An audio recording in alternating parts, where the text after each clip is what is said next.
Well, welcome to this session of the Existential Hope Group. The premise for the existence of this group, as you may know, is that we are at a very special time in the history of humanity. And it's a time that could really change everything drastically. What's going on is that technology is developing exponentially fast, maybe faster than we can safely absorb. And this is creating a bunch of issues, the gravest of them all being the threats to the very existence of humanity. And those are called existential risks. But the existential hope approach and the reason for the existence of this group is that we want to map the space of both the perils and the promises that this technology bring, and because they are extraordinary promises.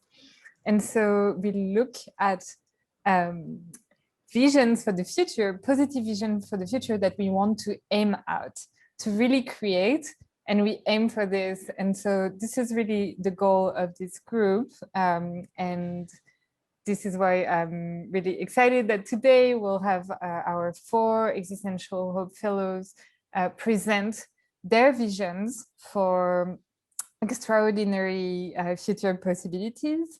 We'll also tell you a bit more about sort of subgroup of this group, which is our Existential Hope writing group. We've already had a workshop and we'll be creating together, co-creating these positive visions for the future.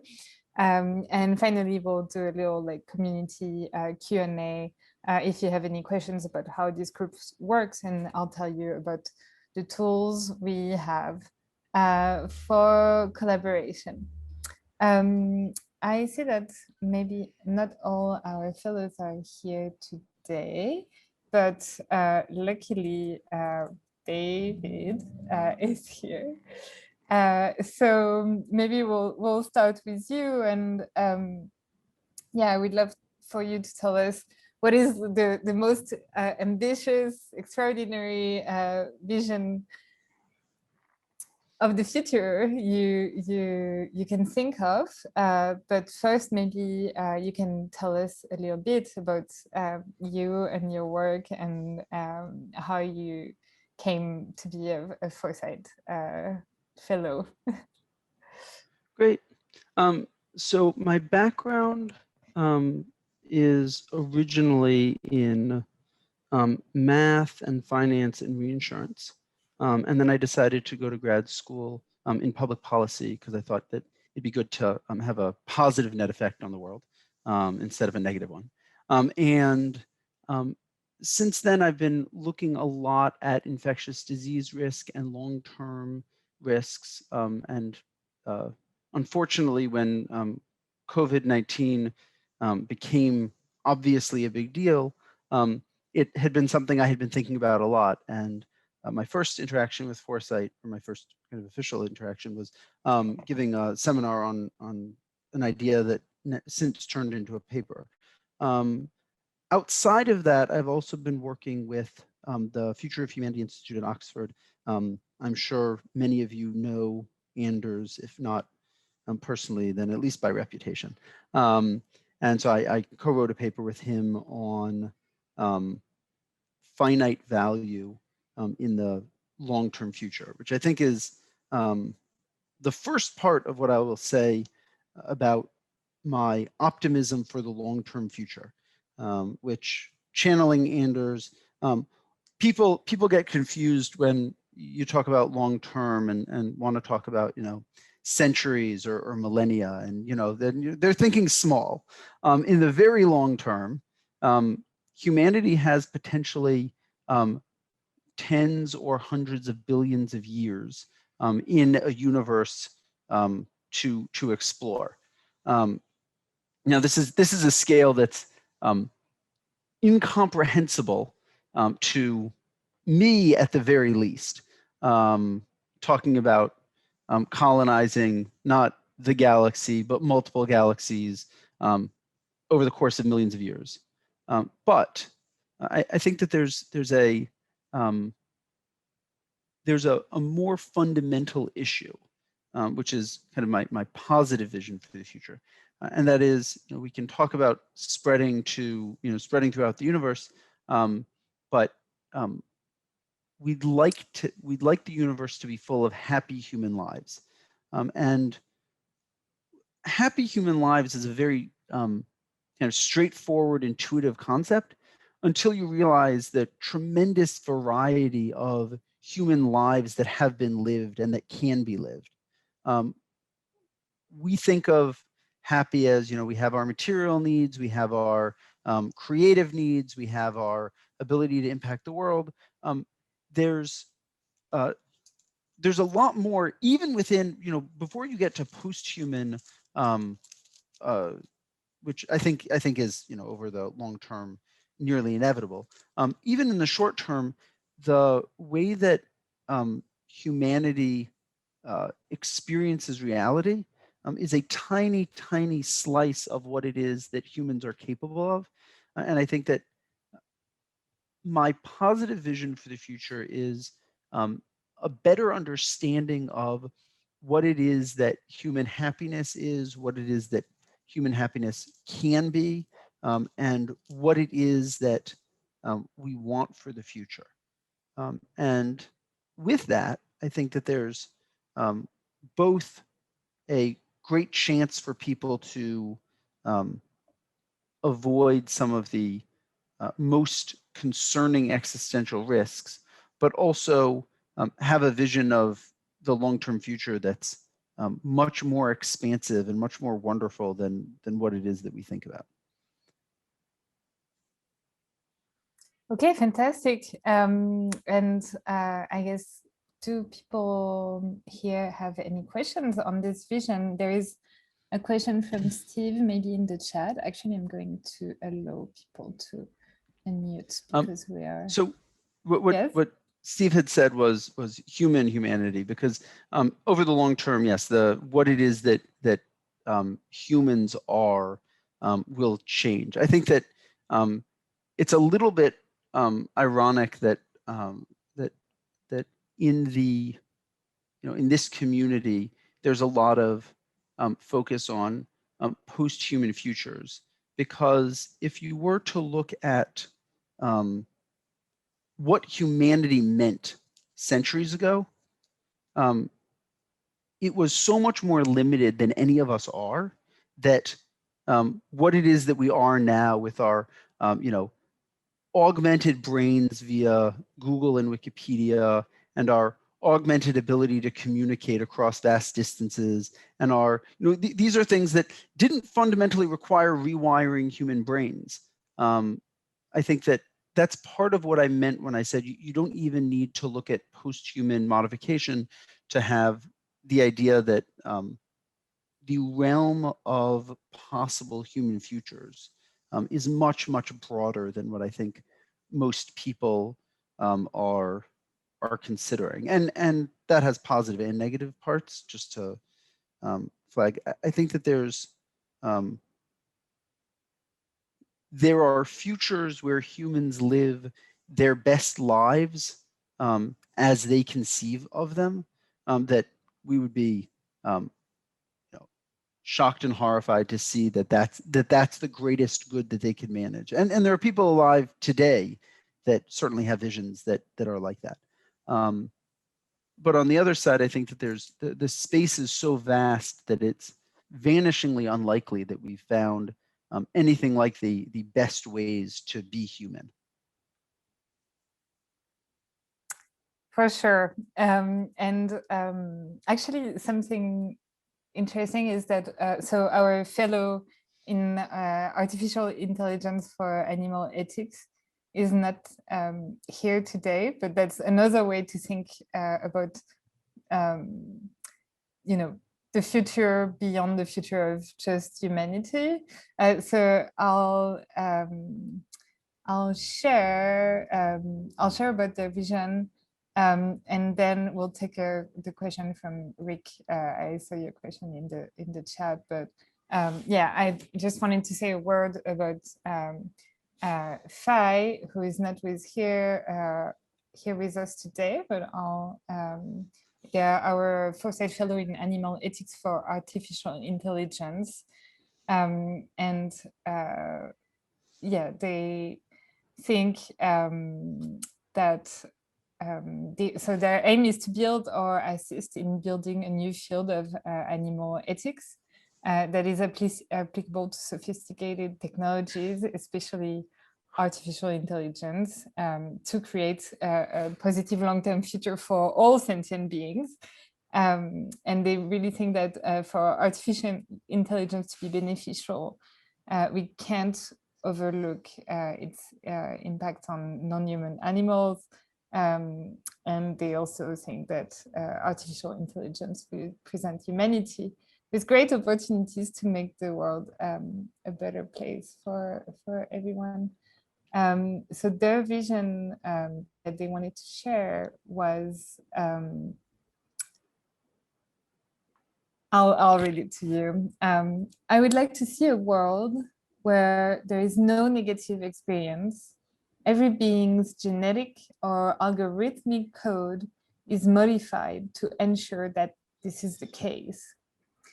Everyone is free to pursue, to further the limits of their already very high happiness, but no one is ever frustrated in failing to do so. There can only be more and more positive experiences within the part of the universe that are reachable. The only remaining task for altruists is to expand further into previously unreachable parts of the universe to search for poor beings who are still suffering. Yeah, I don't know if you have any thoughts, David, about this. Yeah, I think that there's certainly I'm not completely convinced that the idea of valence for experience is completely coherent. So people talk about no negative experiences. It turns out that in my life, I have been disappointed and upset about events that that many people would view as unbelievable good fortune. I didn't get the job that I wanted and was stuck with the job that I had, where I was earning plenty of money and was, doing interesting work. Can be very disappointing. So, where do you say that there's negative valence? So I think that it's subjective, but it's also kind of, to the extent that it's relative. I don't know that it's possible, the way that we currently think about experiences, to eliminate things that are negative valence. That said, I think that there's certainly a lot to be said for minimizing the most negative experiences that people have as a way to significantly improve lives. And I think that that's definitely a key aspect to this. And I think generally I agree that kind of the space that we're talking about is one where we have the opportunity to do a lot of that. In the context of animal welfare, I think that there is, I'm not fully clear on how to understand the experiential difference between animals and humans. I'm not really sure I understand the experiential difference between, me and my wife, much less, me and my, my sister's pet cat. So I think that there's a lot to bridge there, and it's not something that I have a clear vision about. But I certainly think that does speak to the very large range of things that we're thinking about. Yes, and Malcolm says it seems like minimizing negative experiences. I think that that's true. I think that it's definitely the case that you can that the most negative experiences people have are, subjectively at least, much worse than most of their good experiences. I won't say worse than the best of their best experiences, but I think that it's probably more tractable to to eliminate some of the most negative experiences than it is to keep people in a constant state of bliss that isn't one that violates some of the things that we think of as important for kind of human well-being as opposed to happiness. I don't know if it's more I don't know if it's more tractable, but I think it's definitely, it could be more valuable on an aggregate level, right? As you say, the negative experiences are more negative than the positive ones are positive on average, maybe. And I don't know if there's somebody who's actually measured this, but that's the way it would seem to me, anyways. And I agree with that. So people have tried to measure this, and this gets to my issue with, you know, the idea that there's an absolute scale here is very difficult. So you know, there's a lot of work on cross-country comparisons of happiness that do a very, very mediocre job of accounting for the fact that cultures are different, so experience of happiness is different. Languages are different, so expressions of happiness are different.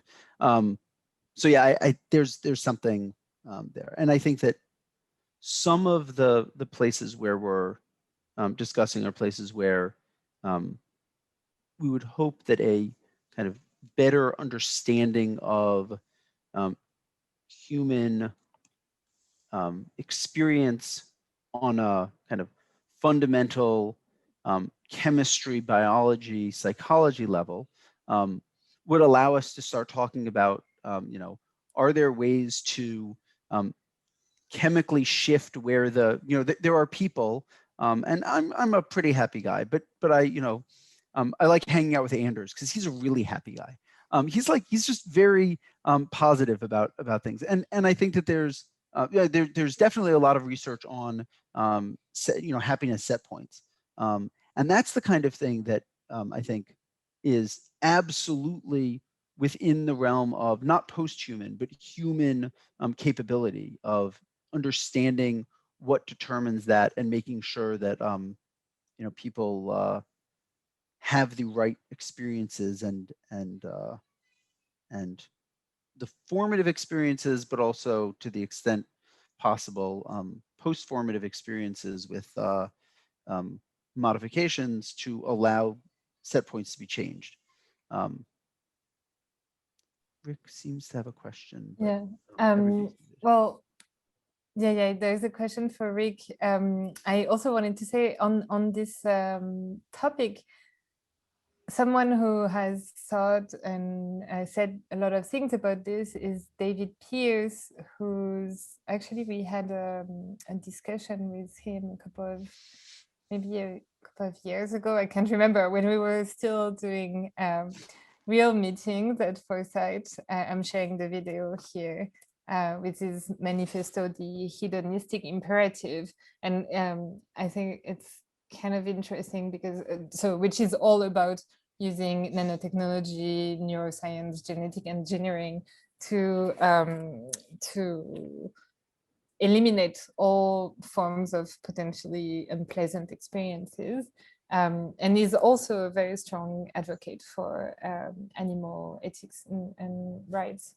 So it's an interesting cross meeting point between you, David, and Faye. Okay. Rick had a question. Maybe he can unmute. Yes, I can. I will take Rick's question, and then P has joined, Primavera has joined the room, wonderful. And so we'll do her intro. So this business of anchoring an ethics on a person's personal experience of suffering, which is basically what has happened with this whole hedonistic, minimize suffering, consider that is completely the wrong goal. And part why they can't see it's the wrong goal is they can't even imagine humanity having a mission. Right now, humanity has no mission. We're an anthill Okay, everybody working. Well, that's not the best analogy. We're an ecosystem, or part of an ecosystem, working on maximizing our population. Not even that. We're just having kids, right? Consider that a life of fulfilling your values and satisfying your promises is a life that pays off so much better than minimizing your suffering. People who are up to something sail right into storms, okay? They take on the painful, they take on the hard. Thank you. I think that's, oh, maybe, oh, no, okay, sorry. No. Okay, to get rid of the echo, sorry. I think that it's certainly the case that humanity as a whole lacks a coherent mission. Groups of humans that have had coherent missions have ranged from wonderful to horrific. And so I think that having a mission by itself can certainly increase local happiness. Global happiness is a somewhat different question. I agree that one of the things that's key for humans as they're currently psychologically constructed is to have clear goals.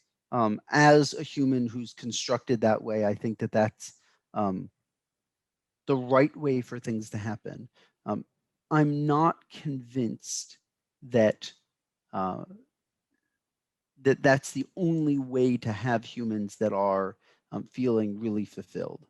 And I'm, as kind of a cautionary final note, I'm somewhat concerned that that most achievement occurs in a relative sense, where being the best in the world at X, being the person who came up with idea Y, being the person who gets credit for thing Z.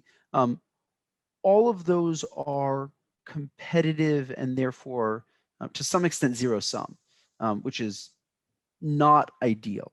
I'm not sure how to handle this, but I do think that there's a piece there that we should be at least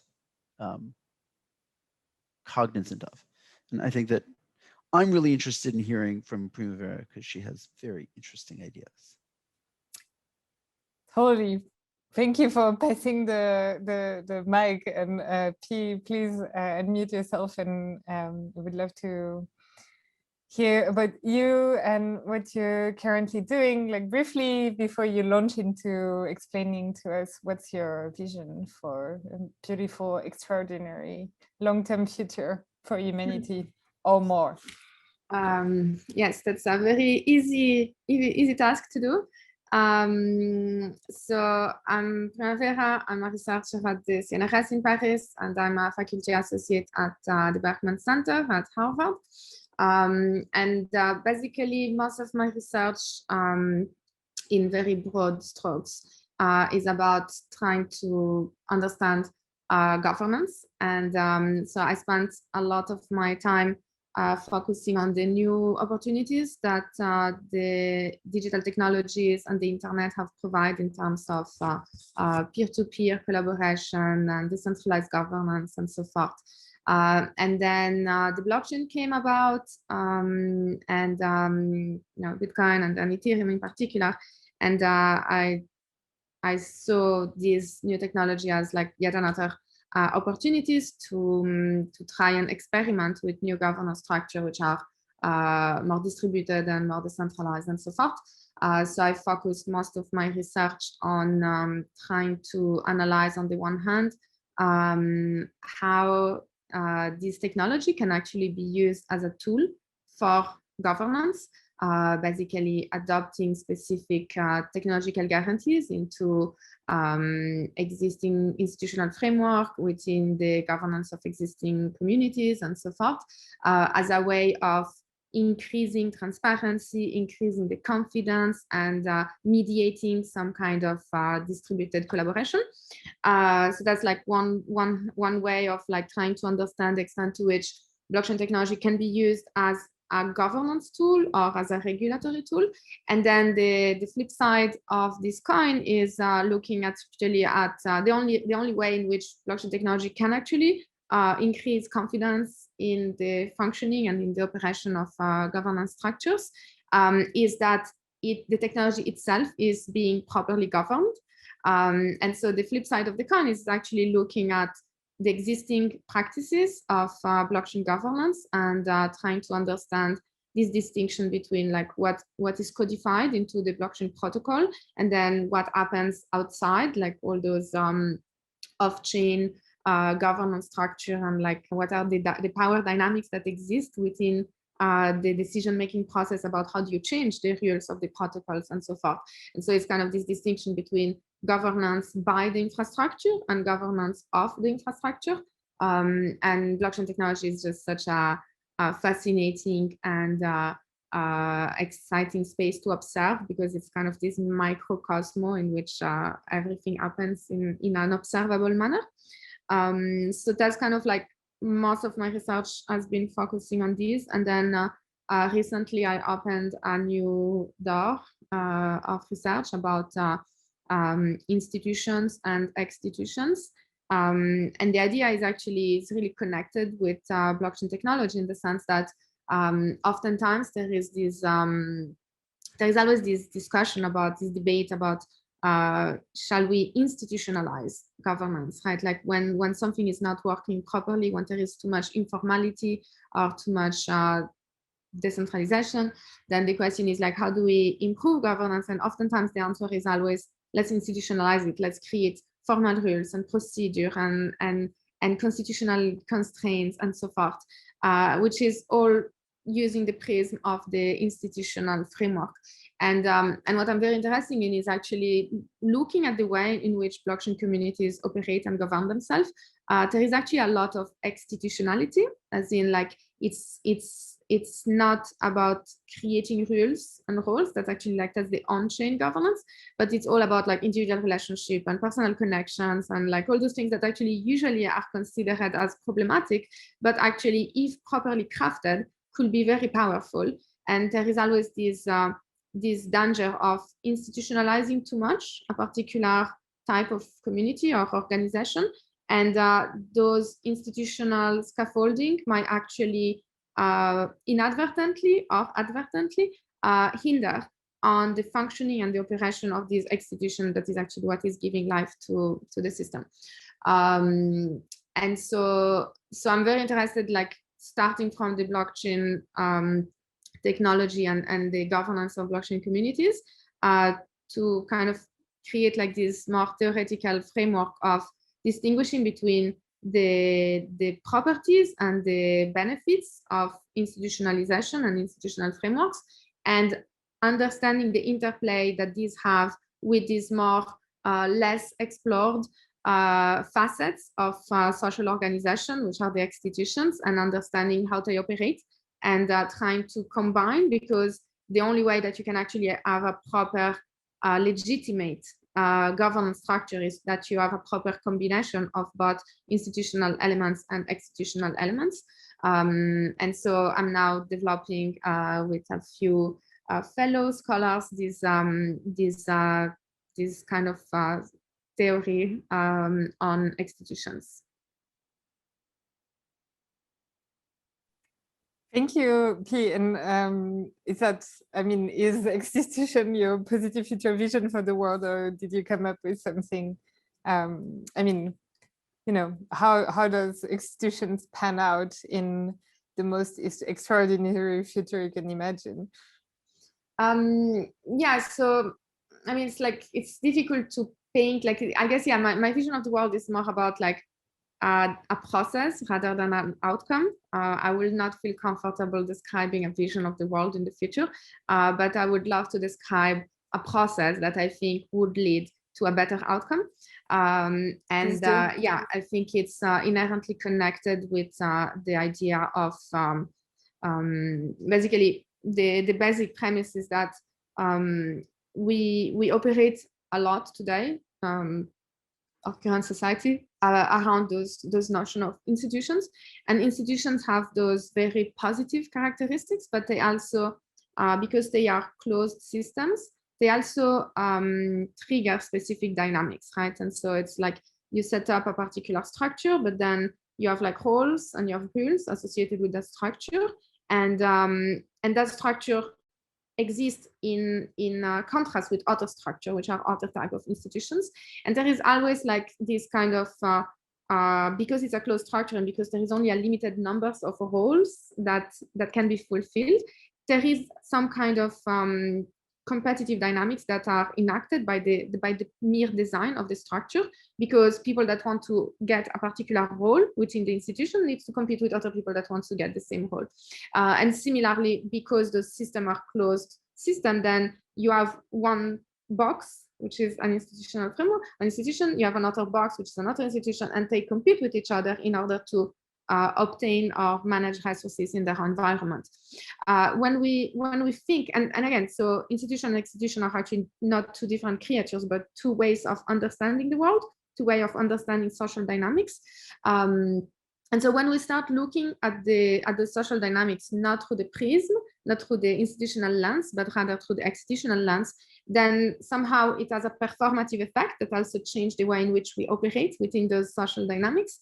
And what I consider to be a benefit of institution, and that doesn't mean that everything should be regarded as an institution, the two should be complementary to each other, but the benefit of actually adopting or at least recognizing this executional framework is that because it's an open system, it actually gives much more room for cooperative dynamics, in the sense that there is no longer those type of roles and rules and people fighting to get the best role, but it's actually more of a rhizomatic connection of people. And so by definition, I want to be connected with as many people as possible. And as my neighbors, as my connected nodes thrive, then the whole system thrives. And so I also benefit from that. And so instead of trying to compete with each other in order to reach a particular outcome, we all have an incentive to collaborate, because we want both ourselves, the whole, and our neighbors to actually benefit and thrive. And at the same time, like, so that's like internally. So internally within an institutional rhizomatic system, there is an incentive to cooperate with one another, and also externally, because the power and the influence of an institution depends on how connected it is with other institutions. And so instead of trying to compete in order to access more resources or control and accumulate more resources, there is an incentive of actually connecting and interconnecting and actually growing by expanding the reach that those institutions have on one another. And so you actually create a larger horizon, which becomes itself a more cooperative framework. And so basically the general vision is that we don't really need to change much in the way we operate. Like we're still creating social organizations, and we're still creating companies and governments and so forth, but changing the lens, or at least recognizing and being able to see both facets of the social dynamics, both through an institutional lens and through an executional lens, might enable us to at least improve the way in which we construct and we craft our institutions, so that they are not damaging and they are not weakening or suffocating our institutions, as in like the individual relationship that exists and that fits into those institutional structure, but rather how do we design them in order to reinforce those social dynamics and actually support, like the scaffolding should actually be a scaffolding and should not be like a prison for those institutional dynamics. Awesome, thank you. And you have like a lot of questions actually in the chat, and perhaps we can start with Bobby's question. Oh, sorry, Bobby, I need to make it so that you can unmute yourself. Okay, you should be able to now. Yeah, thanks. Thanks so much. Sorry about not using cameras. My internet bandwidth is very low, but maybe that also like kind of has something to say about my question, which is also like what I was wondering around. This is really fascinating work. Like, thanks, Primavera, and I'm curious. So within these dynamics, internal and external dynamics that you just mentioned about as well, I wonder, because internally and externally, actors will have different incentives. And we did recently some work actually with collaborators from BKC and also Partnership on AI around specifically understanding how organizational structure and culture impacts the work on ethical AI, more in the sort of present day versus the future. But still something that people talked a lot about in the findings was that this internal external dynamics is a very challenging tension.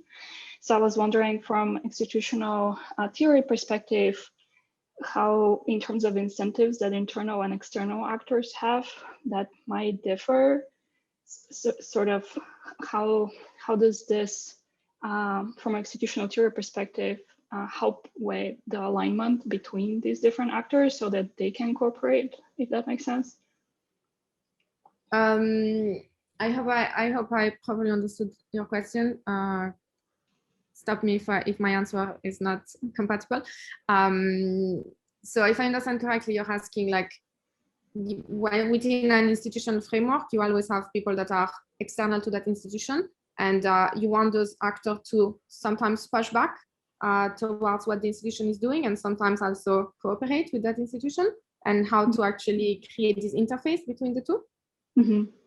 Is that what you're saying? Yeah. So I mean, basically, the thing is, like, when you think in terms of institutional theory, you see those boxes, right? You see, like, this is like one container, which is an institution, another container, which is another institution. Those contain people, and sometimes those people talk to each other, interact with each other, and sometimes they move from one box to the other box. But there is, like, also the outer vision that is the extitutional vision, which actually doesn't even see those boxes. Like, the institutional lens does not see those containers. It only sees what are the interactions that exist within those containers and outside of those containers. And the extitutional rhizome is actually just those connections, right? And those are the connections that the institutional framework cannot see. The institutional framework only see one container with rules and roles, another container with rules and roles, and maybe sometimes there is a role of mediator between those two. But if there is no such a role, it's not visible from an institutional framework. So the extitution is actually just representing what happened at the non-institutional level, which is like what happened when those people actually just meet, and or they meet at a conference, or they meet for coffee, or they just have some kind of relationship because they are interested in similar topics, and they create those kind of like cross-pollination and those like debates and discussion and exchanges, which eventually will shape, will modify maybe the discourse, will change the mentality of the people that participate in this executional network. And as those institutions, as those individuals gets back into their institution, they actually, even though the institution cannot see a difference because the person is different, the person within that institution will have an impact, right? And that's the institutional dynamics that is not visible from an institutional framework, but actually, like, the institution see people as fungible pieces that gets into a whole. But if you change the mentality of those pieces, or if you change the piece to begin with, then the whole institution surrounding this institution will change, right? And so in terms of, and of course there is also positive and negative dynamics. So an institution can also be negative. You can have like corruption, contamination, you can have like, aggressive or harming behavior within an institution as well. And so the executional theory doesn't really respond as to like what is the best degree of cross-pollination and mixing, but it's more about how do you create a better interface so that the institution understands that it is valuable to promote this type of executional dynamics and perhaps actually create a support, an institutional support for those dynamics to happen. And I think like the best example is conferences. Conferences is an institutional format. You create the institution of a conference by an institution, but the goal of the conference is to enhance the opportunities for an institution to emerge out of all those meetings and connections and encounters. And so as people start understanding better the dynamics of both institutions and institutions, they can actually create places or spaces in which there can be more permeability between different institutions, which eventually will reinforce the overall institutional network. I don't know if I responded fully to your question. Yeah, yeah, absolutely. Thank you.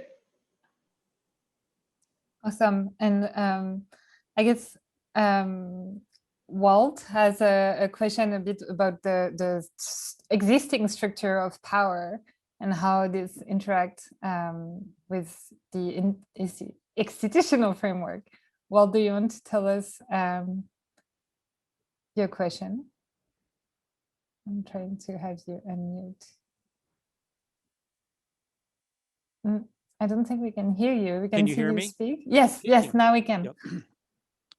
My experience has been that good, rational humanitarian sense is not the driving force in the world. It is a secondary force. You know, this is why we have wars. This is why we have, you know, incredible poverty right next to incredible riches. It has nothing to do with what's fair or what makes sense. It's just what power creates. So how are we ever going to get past that with a bunch of, you know, nice sounding, let's all, you know, get together and cooperate? It just, I wish, that's all.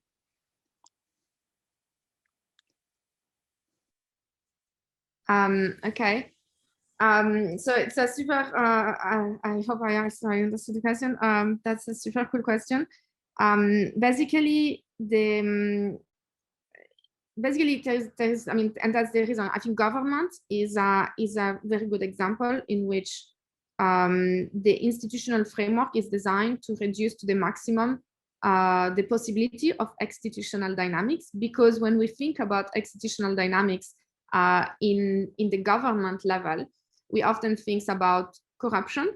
We all often think about, like, you know, backstage influences that are actually like orchestrating the movement of like some marionettes. So the government is actually, its claim is like, we are creating very strong constitutional guarantees. We are creating, like, you know, separation of powers, transparency, accountability, in order to make sure that there is as little room as possible for extitutional dynamics. And the cost of that, it's benefit, because yeah, you know that it has to happen exactly as the rules have been stated, because you want accountability. The price of that is that you get a very bureaucratic organization, which oftentimes is like very rigid and has little life inside. But that's what we need in order to enhance the confidence and the predictability in the way in which the system operates. At the same time, and that's my hypothesis that I hope I will manage to validate, is when we think about those things, the reason that, and you know, let's move away from the government, because that might be a specific case, but there are many cases in which indeed we talk about like the tyranny of structurelessness and like corruption and like those invisible powers that are small in the hand of a small number of people that are co-opting our whole system because of extitutional dynamics. The problem, in my view, is not the institutions, is not the fact that those extitutional dynamics exist. The problem is that we actually don't have the conceptual tools and the theoretical frameworks to even see what's going on, right? Like we cannot, it's very hard to analyze and to visualize and to understand those extitutional dynamics, because we don't even look at them. Because when you look at an organization, you only look at it from an institutional framework. And so you see, here are the roles and the rules and the people that are following their task, but you hardly ever have like this insight on the way in which the institution within those organizations operate. And my intuition is that by simply actually developing those conceptual tools, by introducing those new vocabulary that enable us to better account for what is happening in what we call the backstage today, but actually it's at the front stage too. It's just that we're not seeing it because we have those institutional lenses that we don't see.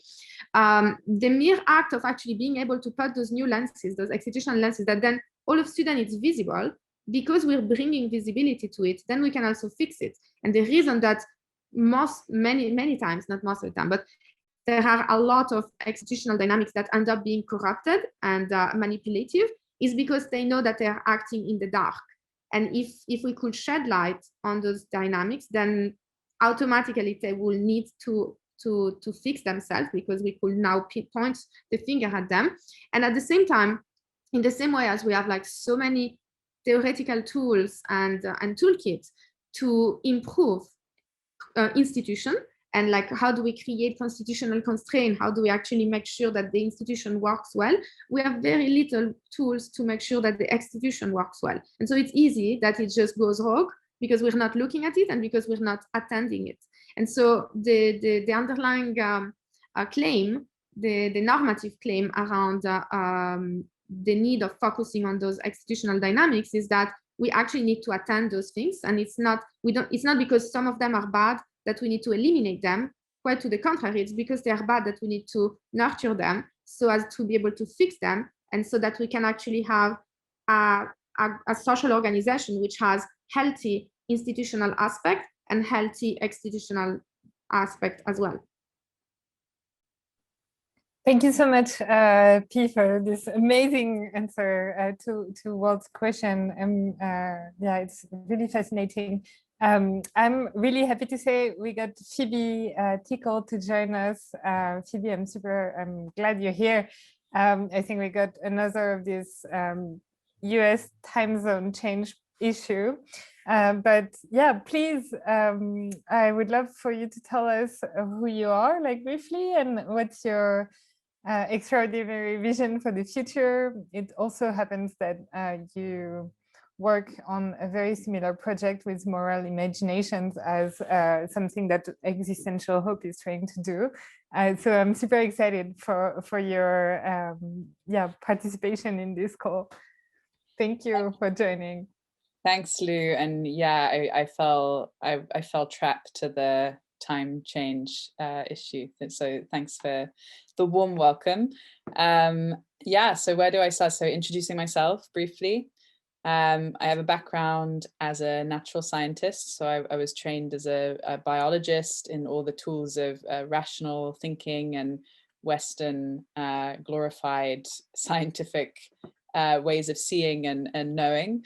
And followed that path for a little bit as an academic scientist, working in biotechnology and working with bacteria, and was always very interested in the dynamics of symbiosis, so bacterial communities, mycelial communities, interspecies symbiosis, and along that path decided I wanted to start working on social dynamics, but using this knowledge and understanding from the natural sciences.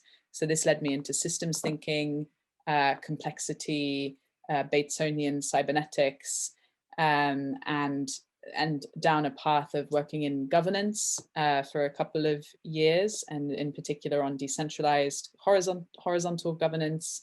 And in the last few years, I've been working in the UK at the UK's largest community funder, really basically interested in ecosystems and how we build the capacity of ecosystems. So looking at the UK as an example, getting to know how the funders interact with organizations, interact with networks and movements, and how we can actually start building up these spaces and different actors into a coherent ecosystem that works together. So I'd say, I think my title as a Foresight Fellow is in ecosystem capacity building, which is a term that I and my collaborator Tony, who's a previous Foresight Fellow, Tony Lai, we're trying to popularize this as ecosystem capacity building becoming a thing, because we believe that the future is ecosystems and movements, and as Primavera was talking about, extitutional spaces, these spaces in between the institutional, recognized, established spaces in legal entity terms. And so moral imaginations comes into this somewhat, well, not tangentially, but as one layer of the stack of ecosystem capacity building. So I'm really interested in how do you build movements in ecosystems? And to me, it starts at the level of imagination and collective perception.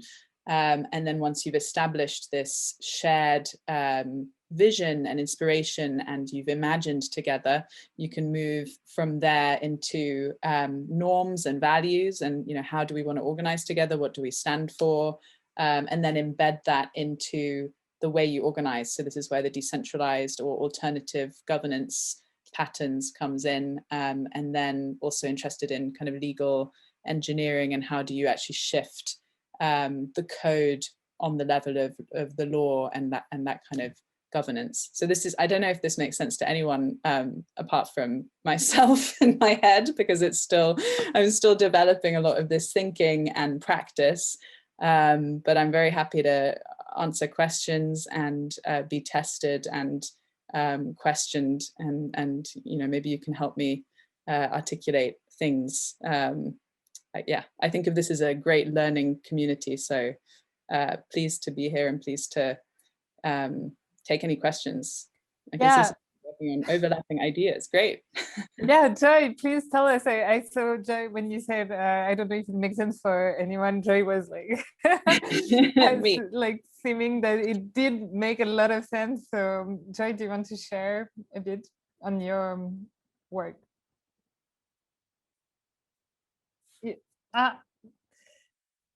You should be able to unmute yourself. Okay, now I can unmute.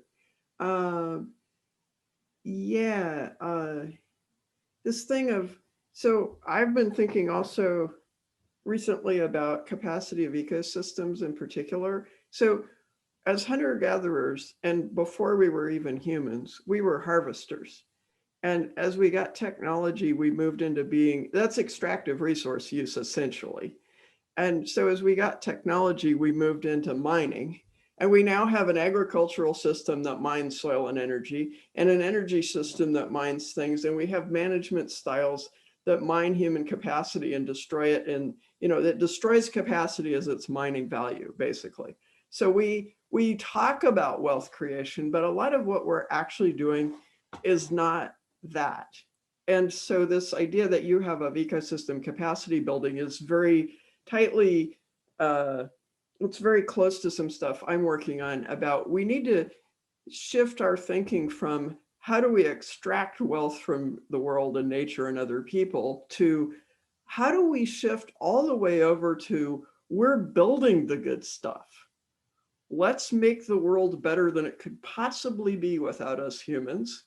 Let's make nature function better than it could possibly function without us humans. Let's build stuff that nature was never able to imagine, all of that. So right on. Right on. Thanks, Joy.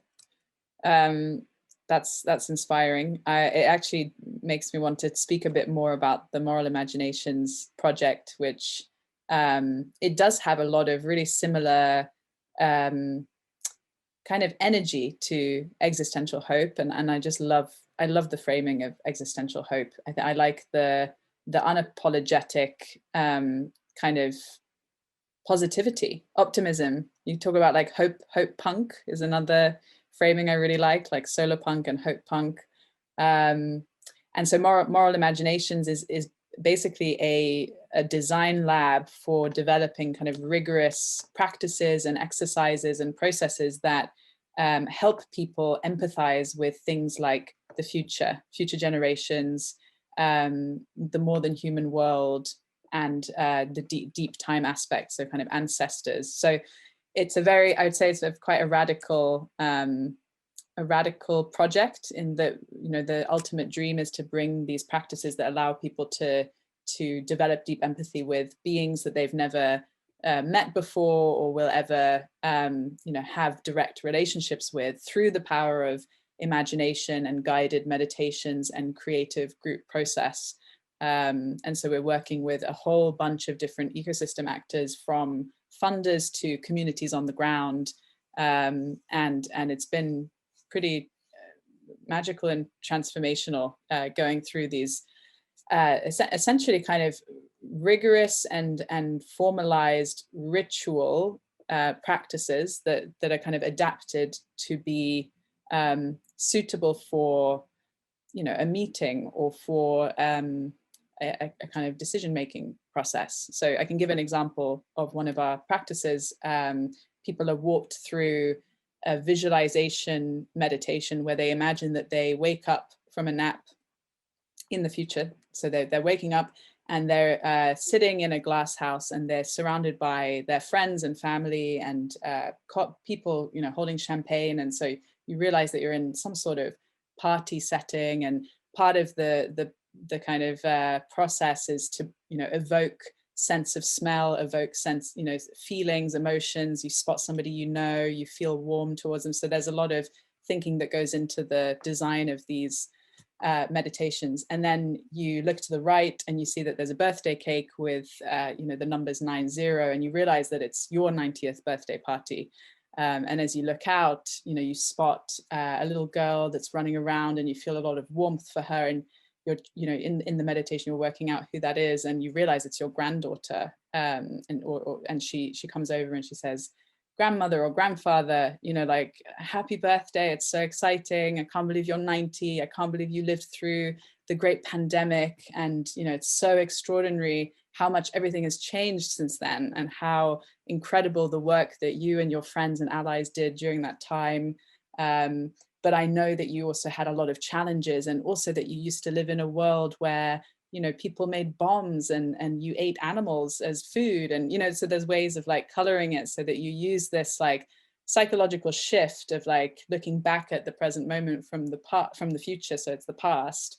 And then everybody's guided through a kind of written exercise where they write, you know, what is their answer? So it's like, oh, you know, dear Francesca, like, I remember that time, you know, so it's this kind of creative process that actually ends up being like very emotional for people.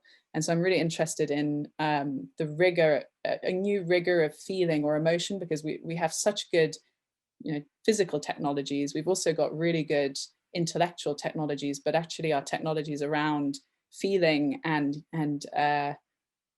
yeah, playing with the architecture of feeling to be able to empathize in new ways is very underexplored. So this is probably the most existential hope project that I have going on at the moment. Rigorous hippie shit. Exactly. Thanks, Steve. I mean, you're not wrong. I mean, it does sound amazing, and I think it is very close to what we are trying to create as a feeling with Existential Hope, the writing group. And how can people participate, Phoebe? Like, if they want, like, can we join? Like, yeah, yes. It's a good question. So I have been kind of heads down running this with communities on the ground, and we've been running these like 5-day imagination labs where the first day is focused on using a metaphor, the second day is around the more than human, the third is around the future generations. But I think I'm just going to put on, you know, maybe as part of our like research process, maybe just put on like a series, and I'd love to, you know, maybe offer a session just for Foresight community, and then if you guys would be up for giving feedback or pointers or help develop it further, it would be like fantastic. I mean, I would be super into it. I see a lot of people nodding and just being like, yes, please, cool. Let's do a session. So that would be really quite wonderful. Well, it's perfect. We are finishing this, so right on the hour. I want to give a chance for people who have to go. For those who want to stay, we're just going to do a 5 minutes probably, or 10 minutes announcement about what is to come about the Existential Hope writing group, how we are going to do that, and maybe take your questions. And then I'll say a word about what tools we have in this group for collaboration And if people want to ask a question, they can do that too. But yeah, if in case people have to go, I just wanted to say thank you for coming today. It was, as usual, absolutely lovely to have everyone, a little breath of existential hope in the morning for me, and I'm really happy to see you all. Our next big keynote session is going to be on April 13 with Daniel Schmachtenberger and Phoebe on precisely building our ecosystem and our civilization's sense-making capacity, and how that should help, you know, for our future, why it's important. Okay, awesome. Thank you, everyone, and bye for those who go. Yes, so Andra, perhaps you want to tell us about what has been cooking on with the Existential Hope writing group. And of course, the idea and the premise for that one was we cannot create what we can't imagine. So let's work on imagining those futures. Yeah, thank you, Lou. Hi, everyone. My name is Andra Bria. I am a digital product designer. I run a product development school focused on creating more ethical technological products. And I'm also a writer, and I enjoy helping others create either products, experiences, or just pieces of writing. And that's why I'm happy to present you the new Foresight Institute initiative, which is creating a regular sci-fi writing group, which I'm happy to facilitate. Our goal is to co-create visions of the future that inspire existential hope. And the idea is that the writing group will follow the sequence of the topics of the existential hope track Lou is coordinating. Our next sci-fi writing salon will happen next month, and it will be about sense-making, propaganda, and biased narratives, and imagining a world that fights for a future with news accuracy, where people become better equipped to notice and more resilient to misinformation. And the exact date of the next sci-fi writing session will be communicated to you by Lou over email, and we expect many of you to show up there. It will be super fun. Yes, and one more thing is that I will be collecting the pieces that people come up with as creations and visions for the future. And yeah, we'll find a way to incentivize it so that it's interesting for people to participate. And in particular, we'll be publishing a book or a website at the end of the year with all contributions. And yeah, hopefully this can inspire the next generation or more people even now to aim for a specific vision of the future that I hope some of you will come up with. So I'm really excited for that. Yes, oh my God, Phoebe, totally, I would love that. That would be cool, right? We'd like there could be maybe some writing happening in a collective imagination process. Or maybe I can chat with Andra and we can sense into what you have planned and how it could help. Awesome. I think we should have a little call and brainstorm that, and I'm super excited for all forms of collaborations with moral imagination. It sounds like you have a lot of good experience, like understanding of technique of how to achieve that, and good advice for us. So I'm excited. Okay, any questions about the writing groups or any desire, hope, or dream? My work is non-fiction. Will you be helping with fiction? Yes. I mean, I think that's really the goal of what Andra is doing, is that prompts will be given to help with creating these creative pieces. So it's not just like, okay, this is your theme and now write for it, but I think Andra will walk you through the process.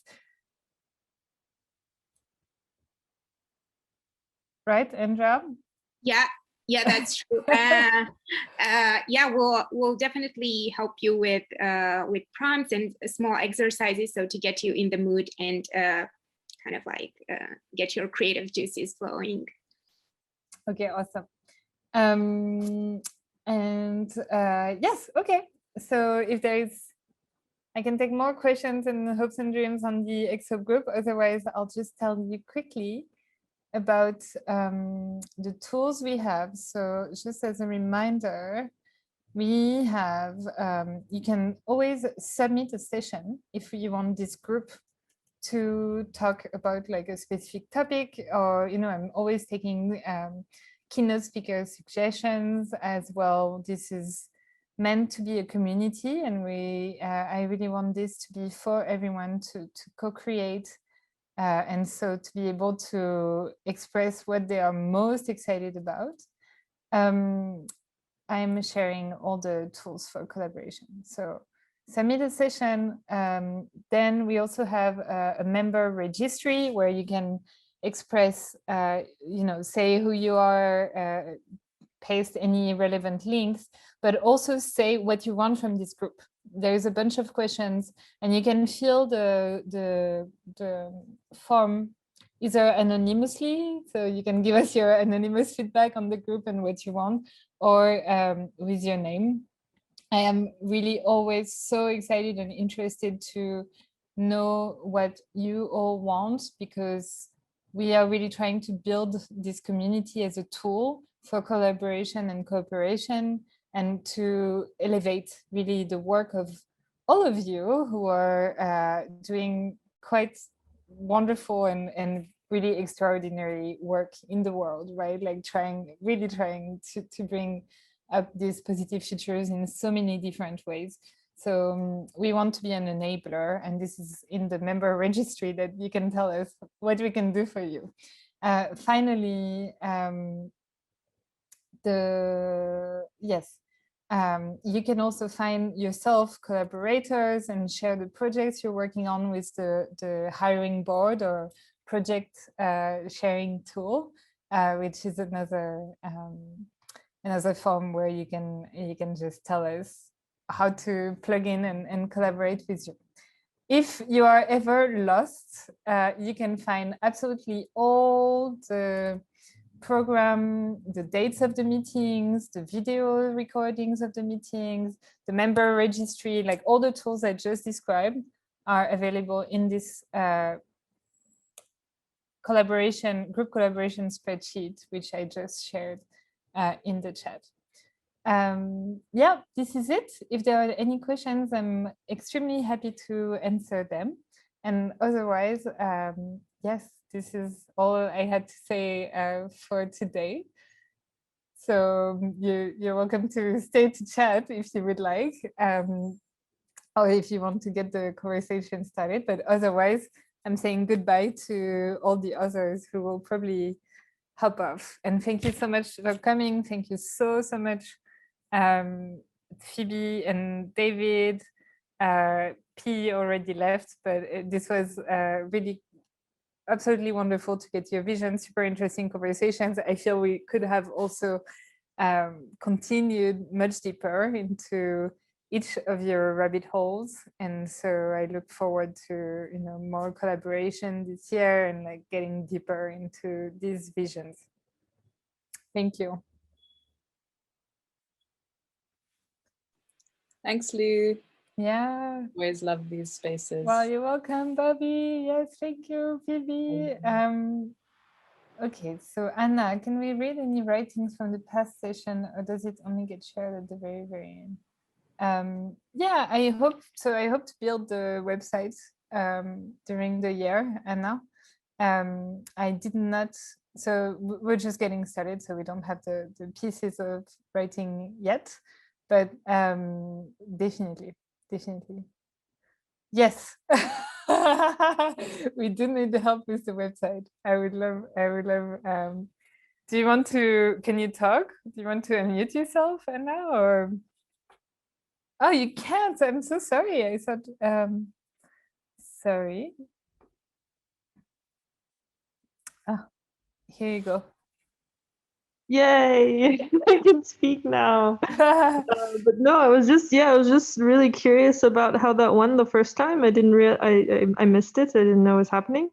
But it's such a great idea, such a great initiative. And if you need any help, I'm really keen to help in whatever way I can. Well, that's wonderful. I think we would love help. We want this to be as participatory as possible. I'm glad that you're excited for it. Maybe we can have a call with Andra and just like catch you up on how it went the first time. But roughly, I mean, Joy was there. I think John was there, who is here with us now. I'm not sure if anyone else was there. I was there. And it was really fun. We had Randy Lubin and Mike Masnick, who are two sci-fi positive future envisioning facilitators who joined and like walked us through like 3 different exercises. And we just had to do them, you know, like that. And one of them was Exquisite Corpse, where we started with a setting, like a sci-fi setting. So I don't know, I'm making it up, but like a planet whose sun is dying, and then we had different slides, and we would just jump to the next slide. So part of the story was already filled and we just had to continue it. But there were some prompts, like after the setting, you had like, who are the main actors, who are the main factions, what are common sites, what are common things you hear in this universe. It was extremely fun, and it was crazy to see what people came up with in just one call. Yeah, it was really fantastic. And are these always themed with the month sessions? So like when you're like, say the next one's going to be really more about this like sense making dystopia or utopia, etc. So it's going to kind of go on with what we're doing in these sessions, right? Yes, that's the idea. Super cool. Really excited for the next one, but I'll let anyone else speak if they want to ask questions.